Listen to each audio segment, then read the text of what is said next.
भारत पूरा सीना ठोककर दुनिया के सभी मुस्लिम देशों को चुनौती देते हुए इजराइल पहुंचा और किसी की हिम्मत नहीं जो भारत को रोक सके।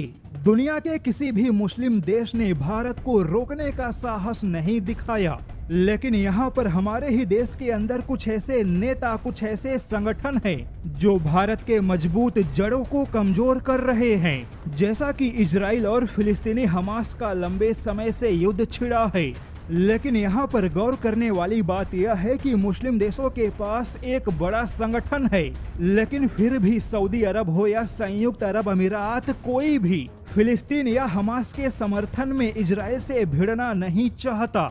यहाँ तक कि खुद को मुस्लिम देशों का खलीफा बताने वाला तुर्की भी केवल बयानबाजियों से ज्यादा ना तो इजराइल का कुछ बिगाड़ सका, न ही फिलिस्तीनी हमास की सहायता के लिए सामने आया।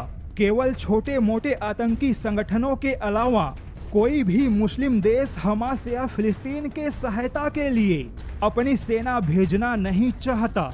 तो फिर ऐसे में हमारे देश के अंदर ही पता नहीं क्यों कुछ नेता और कुछ संगठन इजराइल के खिलाफ जहर उगल रहे हैं। भारत ने किसी भी मुस्लिम देश की परवाह किए बिना इजराइल की सहायता की और इजराइल को हथियारों की सप्लाई भी कर रहा है।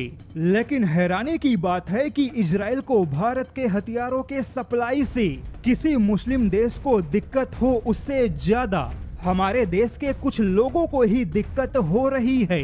कोई मुस्लिम देश इजराइल को हथियार देने से भारत को रोकने नहीं आया, लेकिन हमारे देश के अंदर बैठे कुछ लोग हैं जो भारत द्वारा इजराइल को हथियार दिए जाने का विरोध कर रहे हैं।